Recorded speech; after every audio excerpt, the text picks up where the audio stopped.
It was a magical job. I went all over Florida. I went from Pensacola to Key West. Bess Hawes had a vision, and her vision was that you can't run a folklore program from Washington, D.C. You have to have people on the ground. You have to have people who are concentrating in their own region. We were all making it up because there was no model. We had the largest state folklife program in the nation at that time, and there were so many exciting projects going on. Yes, I understood we were doing truly exciting stuff, but we were so busy because we were going from deadline to deadline. It was just living your dream.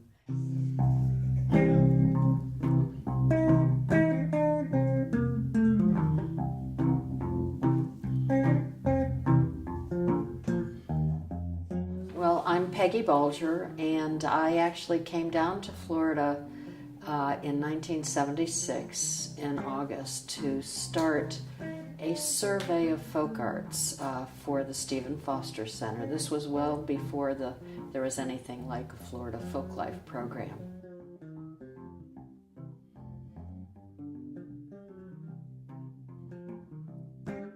The Stephen Foster Center was a privately owned park. It wasn't a state park at the time. It was owned by the Florida Federation of Music Clubs. The state had taken it over and to be a state park. So they came and did an audit of the whole place. And one of the things that they discovered was that they loved what we were doing with the Folklife.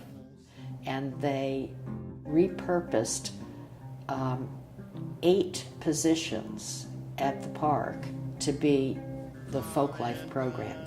So we went from 2 people to 10 people, like pretty much overnight. And that was when we started really taking off. Before the Folklife Bureau was dissolved and the Folklife program was transferred to Tallahassee, there were 6 positions. It was the biggest Folklife program ever in the country. And that's why there are so many alumni, because a lot of the people, especially of my generation or people older than me, had gone through the program because that's where all the jobs were. The Florida Folklife program was set up really in some ways to be a training ground for folklorists to come, get some experience, and then move on. And I can't tell you how many of the state folklorists had some training or experience in White Springs. I mean, it's just been amazing. We've been blessed here in Florida with a succession of really talented folklorists who have worked here. It's done an amazing thing in terms of building up a body of work.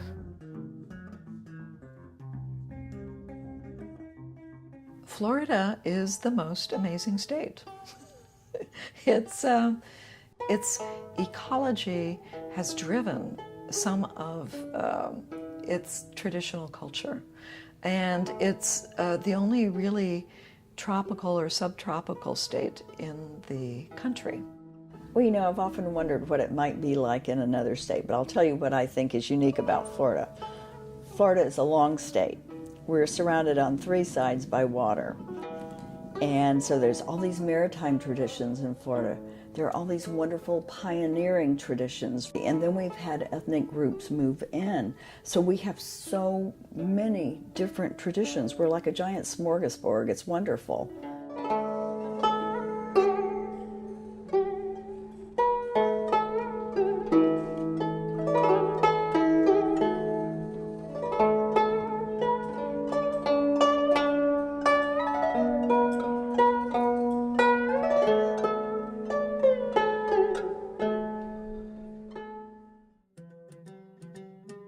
It's rural, it's urban, it's contemporary, it's so based in tradition, in many, many traditions. The state is just, you can never stop doing surveys because every time you go out you find something completely different.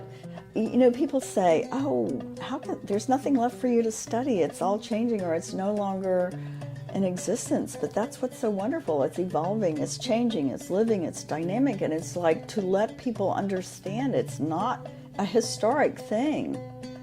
And that, I think, is what folklorists must do, and find a way to bring it home to the people. And you start that by dialogues like we're having, but within communities. The Florida Folklife program has done a great job with each step along the way, from its very beginning to being the largest state folklife program in the U.S. to going through turbulent political times towards understanding what is happening now culturally and politically.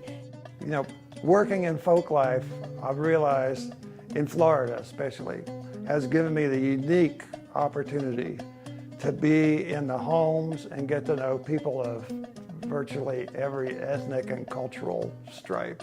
And people don't have that ordinarily, you know.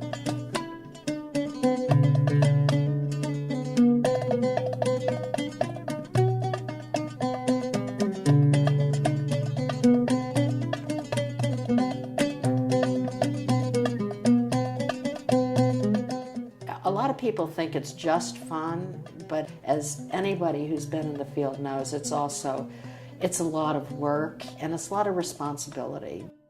I say the hardest part about being a folklorist is that people come into your lives and they never leave.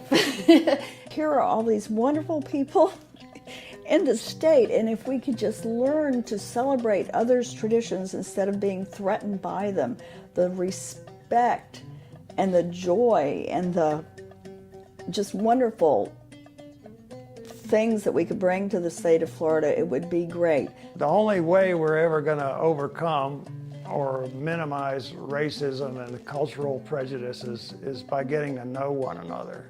Once you get to know somebody, you realize they're the same as you, basically.